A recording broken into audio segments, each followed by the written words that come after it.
Buenos dias, buenos tardes mga amigos, mga amigas, sa aking mga kumpanyeros at kumpanyeras, magandang araw po sa inyong lahat.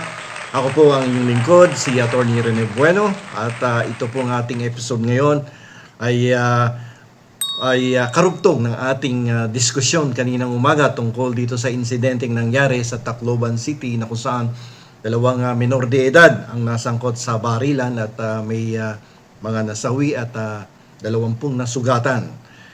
Pero bago po tayo magsimula, may tatanungin muna ako sa inyo. Kapag meron bang tumutulong bubong sa bahay nyo tuwing umuulan, ano po ang ginagawa ninyo? Bumibili ba kayo ng mas maraming timba para sahurin yung tulo ng ulan? O kinukumpuni po ninyo yung butas sa bubong para maiwasan ang pagtulo ng ulan at mawala yung mga sangkatutak na timba sa inyong sala at sa inyong kusina? Di ba? Siyempre, hanapin nyo yung butas dun sa bubong. Di ba? Walang matinong tao na bibili ng 20 pirasong timba tapos gagawing palamuti sa sala habang basa pa rin yung sopa ninyo, basa pa rin yung lamesa ninyo, lahat ng upuan, walang maupuan kasi basa lahat galing doon sa tulo ng ulan. Pero alam nyo ba, pagdating sa usapin ng mga kabataang nakagawa ng krimen, ang hilig-hilig po natin sa timba. Kaya ginawa kong halimbawa itong timba no? Ang solusyon na naiisip ng karamihan sa atin, ibaba daw yung age of criminal liability. Ipakulong ang mga 12 anyos, no?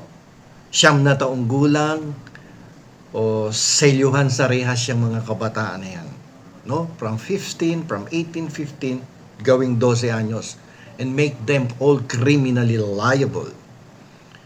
Parang para na rin nating sinabi na kapag may tumagas na tubo, sa halip na ipaayos mo sa tubero, babalutan mo natin ng tape yung tubo para pansamantalang huminto yung tulo ng tubig at hindi bumahado sa kusina o diyan sa bakuran ninyo, no?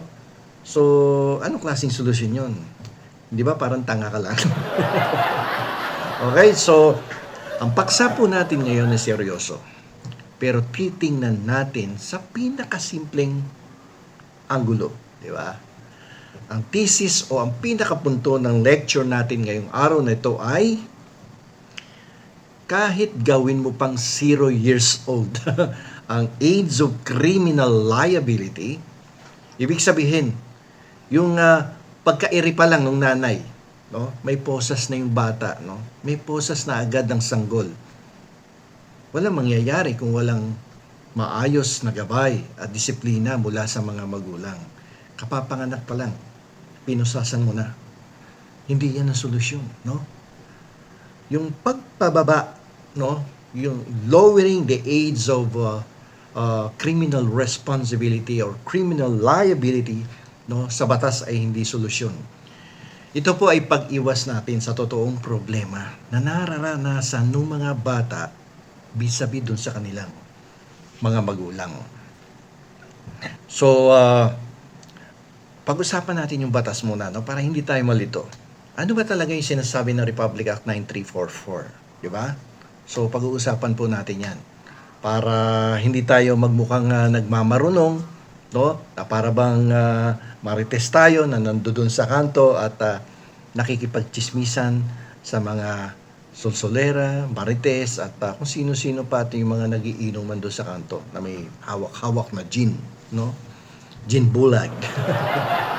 Okay, sa Pilipinas po, meron tayong tinatawag na Republic Act number 9344.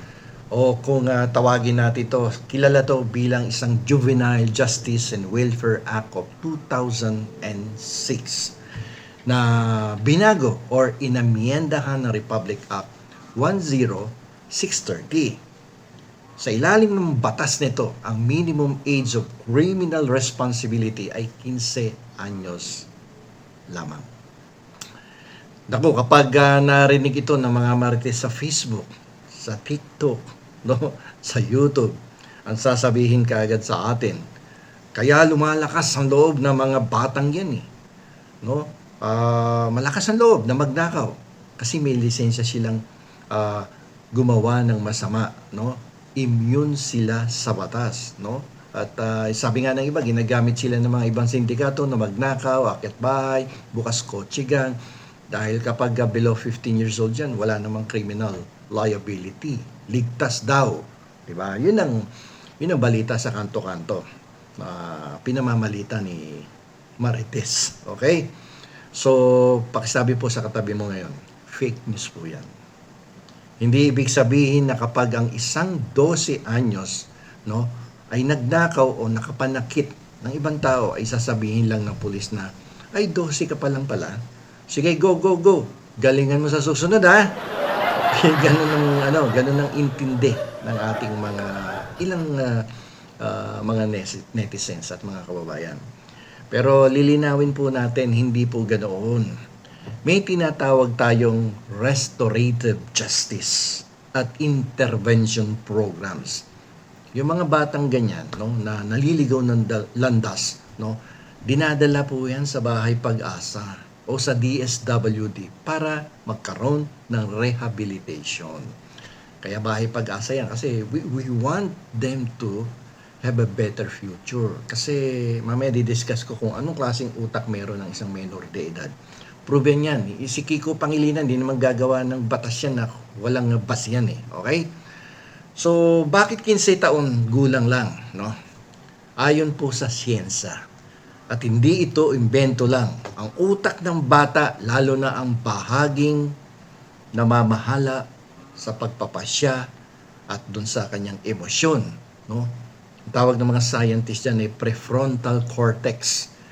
Pero tawagin nating radar ng konsensya, no? Yung utak niyan, hindi pa ganap na buo yan.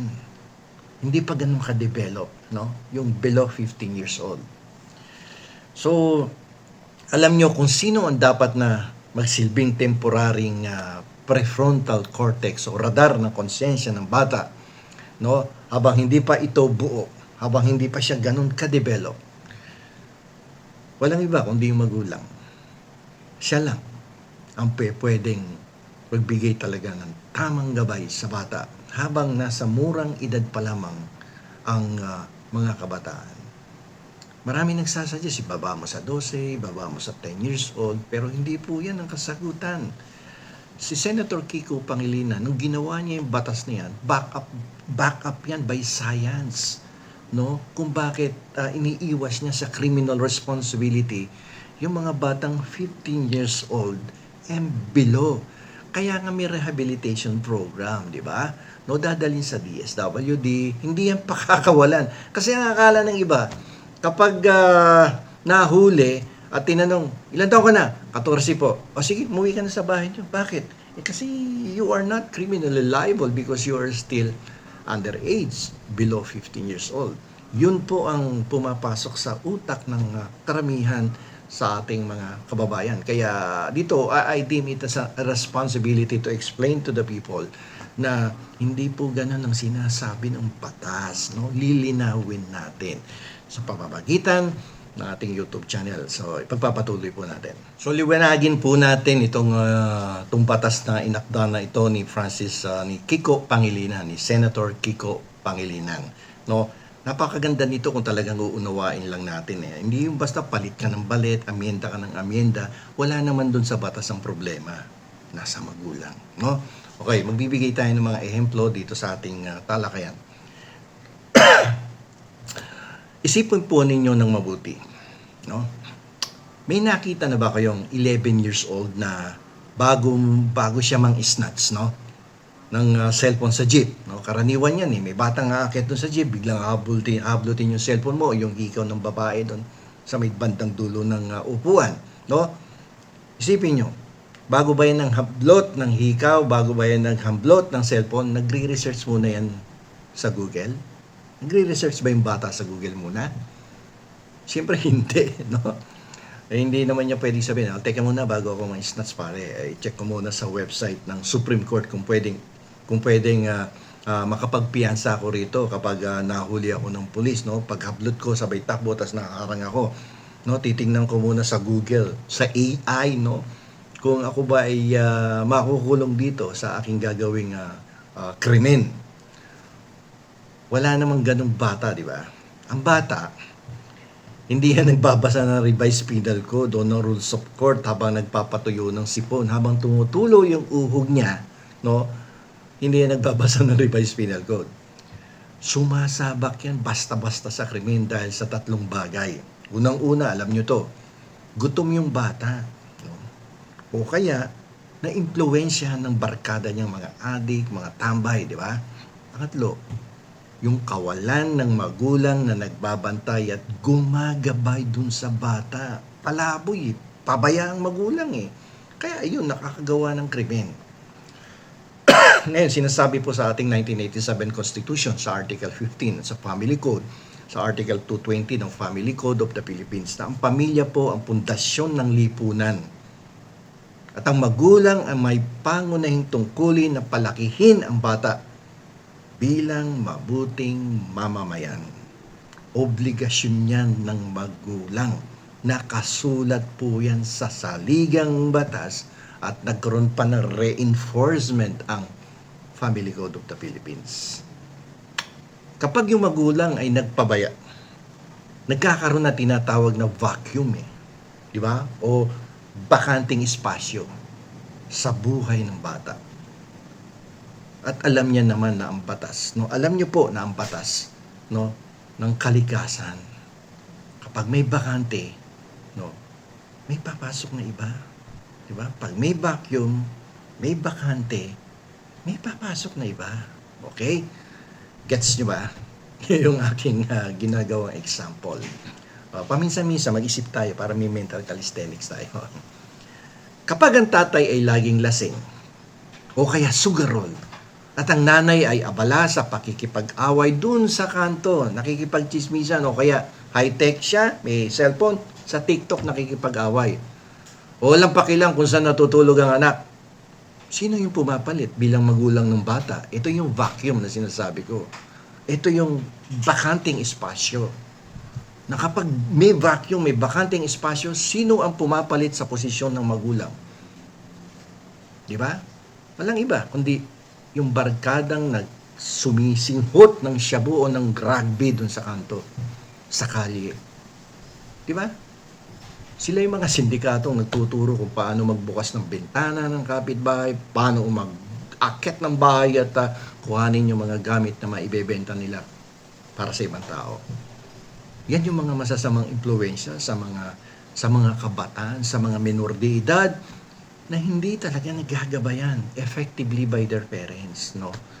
Kaya kahit ibaba mo ang edad ng criminal liability sa 9 na taong gulang, gusto mo gawin mong 7 anyos o kaya 5 anyos, no? Wala yan, walang mangyayari dyan. Liliit lang din ang kukunin nilang bata. Gagamit sila ng 7 anyos kung 9 years old yung criminally responsible, no? At kung ibababa naman natin sa 5 years old, ganun na naman ang gagawin yan. Hanggang sa ang binyag at pagbasa ng sakdal, no, ay sabay na natin gagawin sa simbahan at sa korte. Di ba? Ibababa mo, ang dami pa rin nagko-commit ng crime, 9 years old. Ay, baba natin sa 7. Nasusolve ba yung problema pag gano'n? Hindi mo masosolve yan. Magulang at wala nang iba.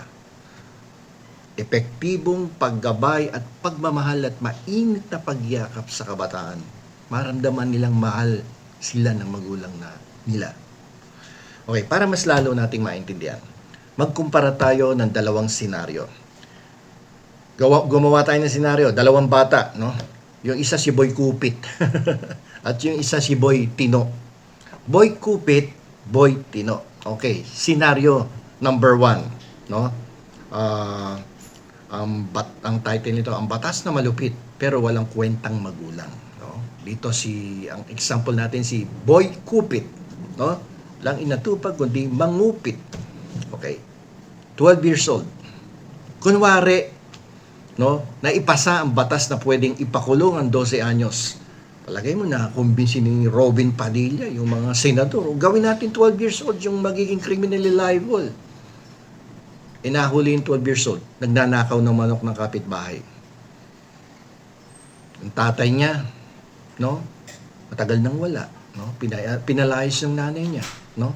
Yung nanay naman niya, walang pakialam sa kanya. Dahil mas importante sa nanay niya, na umaga pa lang nakikipagkutuhan doon sa kanto at nakikipagchismisan.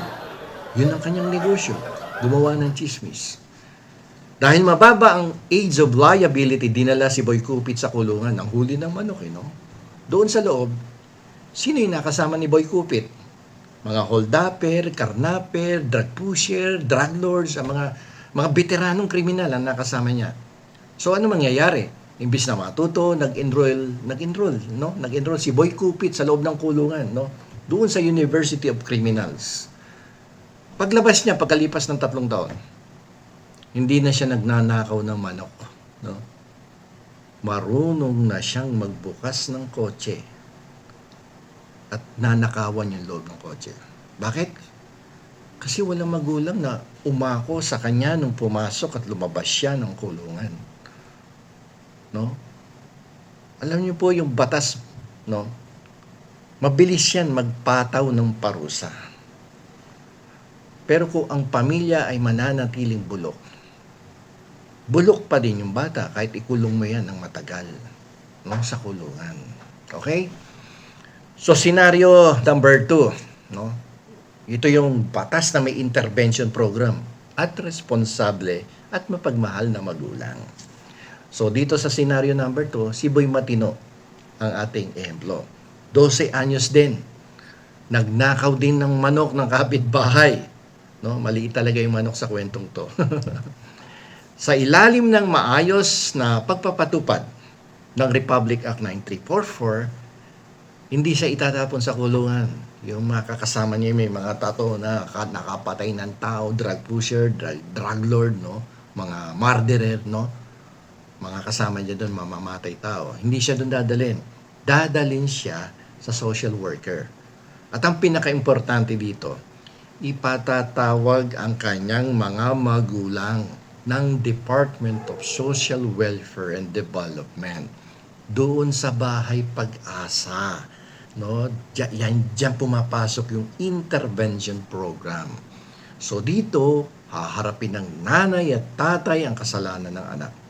Sasabihin ng batas, kayong mga magulang, kapag hindi nyo binantayan at dinala sa counseling ang anak nyo, kayo ang makukulong dahil sa child abuse at neglect sa ilalim ng Presidential Decree 603. So definitely, pag ganyan ang mangyayari, may takot kahit papano, may takot na mararamdaman, no, ang mga magulang na sila din makulong at mabulok sa kulungan, di ba? At mawalan ng pambili ng load sa cellphone nila, no? Dapat mabantayan nila ng maigi si Boy Matino para magkaroon ng pag-asa doon sa Bahay Pag-asa, no? Dapat papag-aral, no, gabayan at tutukan, no, kung anong ginagawa ni Boy Matino, no, na nakagawa ng krimen. So, dito pagkalipas ng 3 taon, si Boy Matino ay graduating na sa high school. Okay? Nag-aral nagabayan ng tama, no, doon sa Bahay Pag-asa. Ngayon, ang tanong ko sa inyo, ano po yung mas epektibo? Yung scenario number 1 o yung scenario number 2? Ang itapon ng bata sa kulungan at hayaang lumalang kriminal? O ang pilitin na magulang na gampanan ang kanilang obligasyon? Yakapin at ipadama ang isang mainit na pagmamahal. Bata yan naghahanap ng kalinga. Ang utak niyan, hindi pa fully developed yan. 15 years old and below. That is the reason behind the law. No? Okay. Mga amigos, mga amigas, mga kapwa ko magulang, at magiging magulang pa lang, no? Yung mga buntis dyan, no? Ngayon pa lang, paghandaan nyo na. Alam niyo po, yung pagpababa ng age of criminal liability ay parang ano yan pag-inom ng painkiller. Painkiller. Para sa sumasakit ng ngipin, na may bulok na ugat dito, di ba?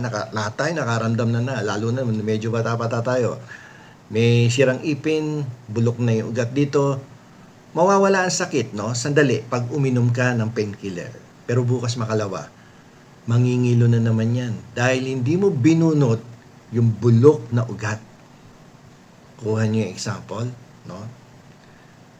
Ang bulok na ugat ng juvenile delinquency ay hindi ang maluwag na batas. Ito ay ang pabaya at irresponsableng magulang na walang inatupag kundi uminom ng alak, magsugal sa sabungan, maghapon sa sabungan, no? O kaya si Mrs. makipagchismisan doon sa kanto, no? At siraan ang kanyang mga kapitbahay. Ang hirap ng trabaho niyo, biro mo lahat sisiraan mo ang kapitbahay.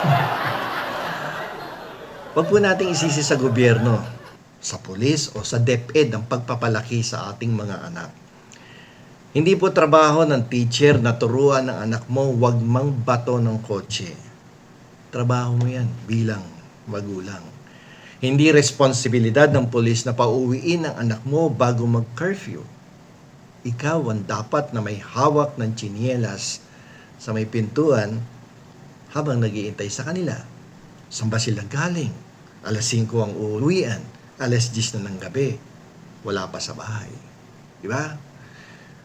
Kung gusto mong o kung gusto nating mapigilan ang krimen sa ating lipunan, huwag nating baguhin ang batas para parusahan ang mga bata. Ano po ba baguhin natin? Baguhin natin ang sistema para panagutin ang mga magulang.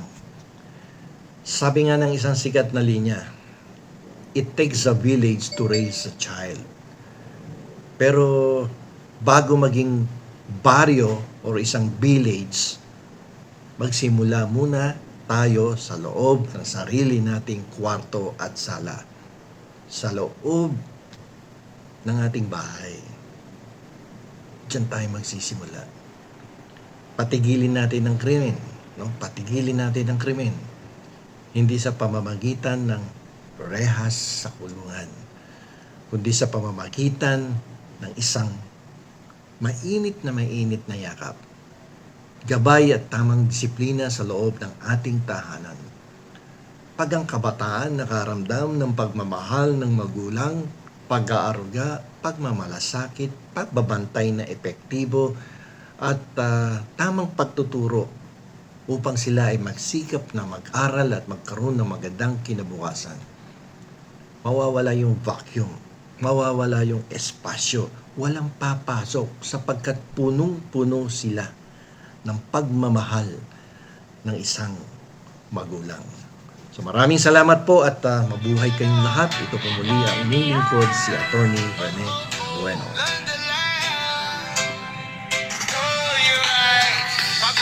Basalo na komplikado, mga termino parang alien sa ulo. Huwag kang mag-alala, andito kami.